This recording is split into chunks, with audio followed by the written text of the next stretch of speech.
Yeah, may as well start with Andrew getting this extension. What do you think that says about the organization's view of him?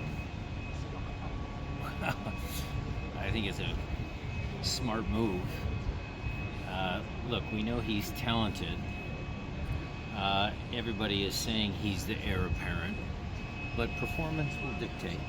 Look, you're going to sign a kid up who has value, and good job by Craig,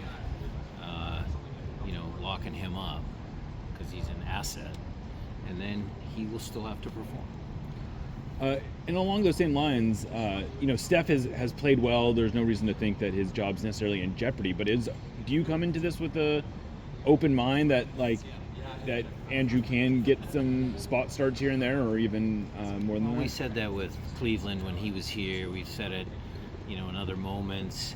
Has it really manifested itself? I think a lot of the absences of Steph in goal for whatever reason was, the main reason for getting Cleveland and Andrew starts, Open Cup games. Yeah, we've always been in the past giving that to this number 2. But we'll see. I mean, as long as Steph's playing at a high level, Andrew will have to be a little patient. Speaking of the Open Cup, what is the approach as far as the lineup goes? Well, it got a little trickier with the injuries that we took. So we'll balance, a couple of starters sprinkled in. Guys that have played a lot of MLS minutes will be in there, and then one or two young guys, one or two deserving young guys. Speaking of those injuries, it seemed like Yeimar Andrade went out in that game. Is he all right? What's the status on him? A couple weeks. A couple of weeks? What's the injury? I'll give that after we get the MRI results. Give you more information. So it could be more severe, or is just exactly what the injury is? I'll tell you more after the MRI. How's Pedro Vega doing? Very good. He's chomping at the bit to play. He was a partial participant today, right? Or full participant? What would you call that today? He was full in with the group that's going to play tomorrow. How difficult it is to just watch how fun it is to watch him play, and then also know that you have to carefully put him in, They have a plan. We have a plan for Pedro, and we're sticking to it. Brodilio Rodriguez was also here. How's he doing? Good. Closer. He might be in full training next week. And Reed looks like he's full training. Were you happy with what you saw from him in the last game? Yeah. I mean, look, the kid was rusty. He hadn't played, 5-6 months. So it was fine to get him back some legs underneath him. You mentioned there were a couple injuries. What was the other injury that complicates things? Nathan. Oh, Nathan. Okay. Yeimar. Yeah. Yeah. So there wasn't two from this last game? No. Just Nathan and... Just the line. You asked me about the Yeah, lineup yeah. for this game in particular. And it might have looked a little different had we had Nathan and Yeimar. On the center back point, what do you like about Stuart Hawkins' game? What do you want to see when he eventually plays for the club, if he does? What do you want to see from him?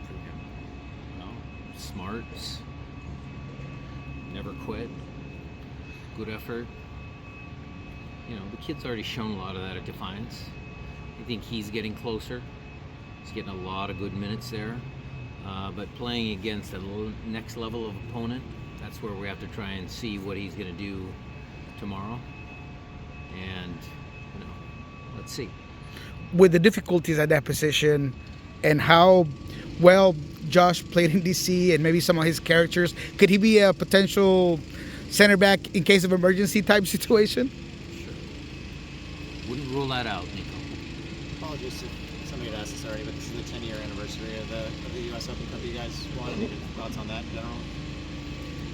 Well, the Open Cup victory started this franchise in the MLS era off very well.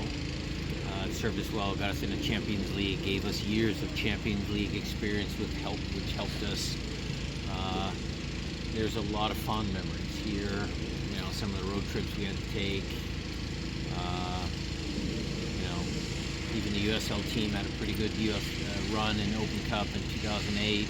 Played against Osvaldo Alonso, Charleston, when they made it to the final. So a lot of history. So that's exciting. And having been at the USL level and competed for one of these, what is the mindset of playing at that level, going up against top tier teams? Well, the lower level teams always, get up for it. They're the underdogs. I'm sure the coach is messaging that. I used to do the same thing. But it's up to us to make them understand that that's a good Louisville team. And it's even, when the referee blows a whistle, there's no favorite, no underdog. It's two teams that are going to be going out and trying to win a game. You mentioned after the game that you kind of wanted to review the tape before you can assess how well the team played. What are your thoughts after watching the game again on how your team played against LA? Well, it's always the same, Nico. It's sport, like I said afterwards. It's feeling, it's emotional, frustration, some of those things, not getting the, pushing it across the finish line. There was, again, kind of typical of our season, a lot of good build-up from here to here. But those final moments just were missing. And it's not just one guy. Can't put the finger on, Jordan gets a lot of, whatever. Raul had a couple chances he needs to do better with. Leo Chu could have been the hero. I mean, that's maybe our best chance. Christian had one. Christian. It's the team. It's everybody together. We just need that, like I said, belief. We need someone to break the ice. And then we'll start scoring some more goals. I mean, that's got to be difficult, right? Because you can work on ball progression, you can work on getting the ball to certain places, but ultimately just finishing kind of goes to the players a little bit. And just the moment in game is that. Well, look, Nico, it's my job to get everything right. Unfortunately, or fortunately, whichever way you want to look at it, glass half full, glass half empty. It's my job to get Jordan Morris confident in his ability to score goals because I know it's there. It's my job to keep Raul happy and, poke him when I need to. My job to get De La Vega mixed into the group as soon as he's available. My job to get Reed ready to go. My job to get Christian to play at the level I know he has. Talented player like Leo Chu. My job to get him to perform like he did last year. So it's a little bit of give and take. I obviously can't jump on the field and score for them, but we have to make sure that they have the tools to be successful. What have you seen from John Bell in training? It seems like he didn't get a lot of time early on, but all of a sudden it seems like he's going to get some time. He's going to get some time. He's going to get some time, Jeremiah. Look, if you're taking the DC United performance, it was great. I mean, he came on, exceeded my expectations, exceeded those, played really well. So now he's raised the bar, and he has to now be consistent with that. But he's a little bit of a quiet kid. I mean, you guys have been around a little bit. He's a little quiet, but hopefully his actions will be good tomorrow night.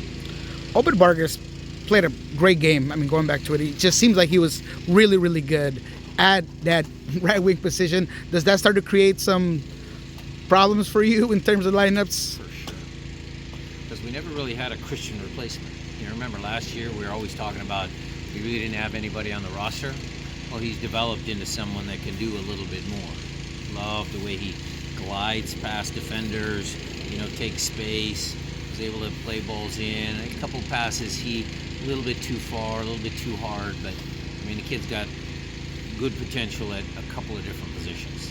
He seems like his defending is what really seems to have improved. Is that fair to say this season? Maybe he still needs to be a little better than that.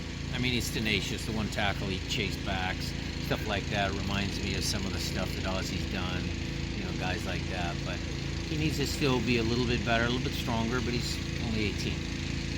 You mentioned good potential at a couple different positions. Do you try to kind of spread him across a couple to see what is best, or do you just try to locate one spot? We'll locate him once we get everybody healthy. Look, I need to get to a starting lineup that's consistent. We haven't got there yet. We're working on it. Albert came out pretty early in this last game. Was that what's to be read into that decision? Is that just you weren't getting what you wanted from him?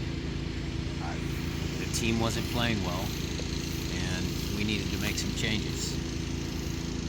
So you can lump JP in there. Those are guys that traditionally I wouldn't have subbed off, but